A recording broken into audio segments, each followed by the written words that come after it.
के लैला टच नहीं करे अरे कि मिले ना जवाब तबले दे नहीं हाय हाय अरे कि कितना दिन ले चलाई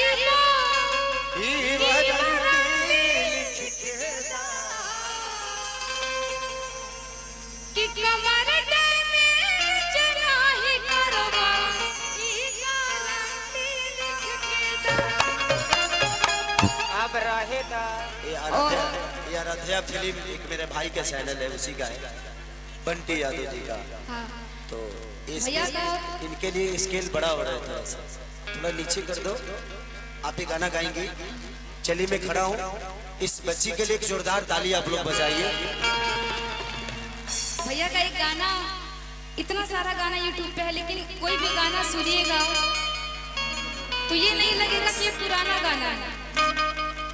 जब भी आप सुनिएगा आपको हमेशा लगेगा कि ये नया ही गाना है। रुक जाओ, रुक जाओ, रुक जाओ। पलामू जिला संस्कार करते अध्यक्ष शिवा समाज सेवी संजय वर्मा की तरफ से चलिए पुरस्कार और ये लीजिए। अरे अरे अरे यही गाना गाइए, यही कि भले साथी कह के लैला टच नहीं करे दे, हम मिली ना जवाब तबले दे नहीं धरे दे। कितना दिन ले चलाइबा ई वारंटी लिख के दा कि कमर डैमेज नहीं करवा ई गारंटी लिख के दा। अब गाइए, मैं खड़ा हूँ। नहीं, मैं आपके साथ आपका ही सॉन्ग गाऊंगी, डुएट गाऊंगी। अच्छा, ड्यूट कौन सा? चलिए पलंग सगवान के गाते हैं। हाँ ठीक है। पलंग सगवान के जाई राजा जान के उड़े दहो कि छीटा जवान के उड़े दहो, हमाना आसमानवा के उड़े दहो, कि तनी सूते दो चदरिया तान के तान के तान के। जाई राजा जी। एक बात इस लड़की के मनोबल को बढ़ाने के लिए आप लोग को ताली और हल्ला करना पड़ेगा। एक बात वो कलाकार है और कलाकार को थोड़ा सा हल्ला और ताली चाहिए, तो थोड़ा सा इनका मनोबल। आप यहीं से हैं? नहीं हाँ। यूपी से बनारस। अच्छा, बनारस से हो, चलो कोनो बात ना। कलाकार का कोई सीमा नहीं होता और कोई जिला नहीं होता, कोई जात नहीं। एक बात बोले, क्या? मेरा बहुत पहले से मेरा सपना है कि मैं भी आपके गाना में एक गाना गाऊं। गाओगी? चलो अगला गाना तुमसे गवा देंगे। सच जरूर जरूर जरूर। मेरा एक ये सपना है पूरा कर। जरूर कि छीटा जवानी के बुढ़ता हो, मानवा जमाना से जुड़ता हो, छीटा जवानी के बुढ़ता हो, मानवा जमाना के जुड़ता हो, कनी सुते न जगावी जाता तान के तान के। टूट जाई राजा जी, टूट जाई राजा जी पलंग सगवान के, टूट जाई राजा जी पलंग सगवान के, टूट जाई राजा जी पलंग सगवान के, टूट जाई राजा जी पलंग सगवान के।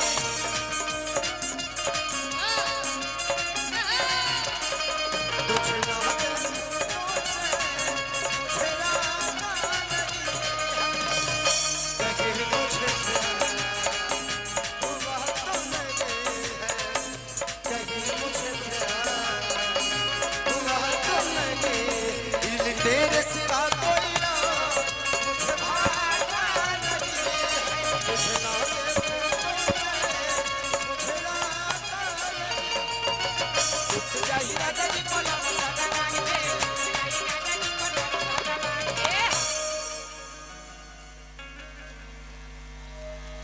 कि बढ़े तो बेचैनी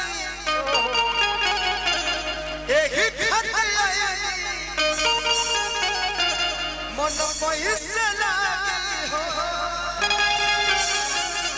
कमरिया पर ठेलागी हो, नस नस बैठे ठेलागी हो, कि बढ़े तो बेचैनी यही खतरा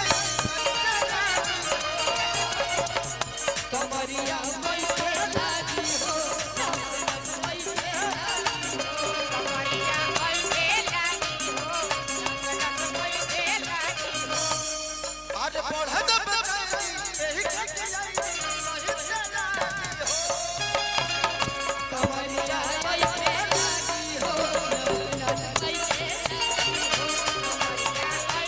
लागी हो नवनन बैठे लागी हो आगावा कोनो खुजली वाला बीमारी बा का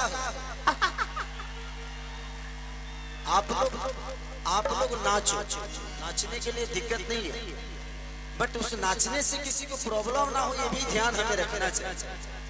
थोड़ा सा आप लोग एंजॉय करो, हल्ला करो, चलेगा, बट इसमें क्या होता है ना कि व्यवस्था गड़बड़ हो रही है, तो थोड़ा सा देखिए बात तो तुम ले लेला अपना अंदर, लेकिन ओकरा के थोड़ा सा और बाहर तो दिक्कत और ना हो कि कमरिया बैठे लागी हो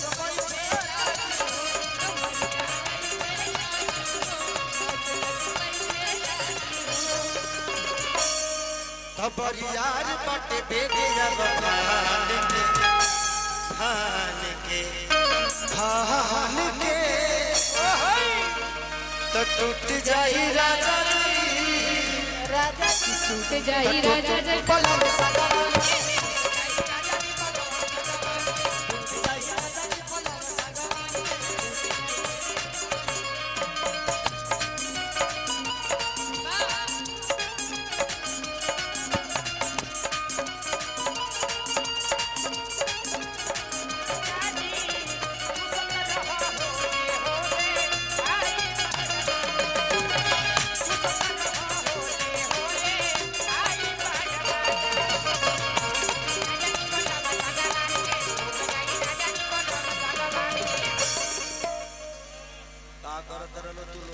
नाचो तरह के बांस हिला के गिराओ तारो तू लो बांसवा के धो के हिलाओ एक बात बोले कि गली में गर्दा उड़ावत चाली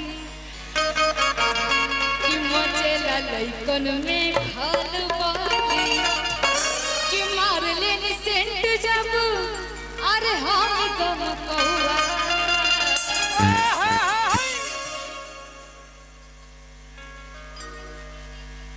की गोरी तोरी चुनरी बछड़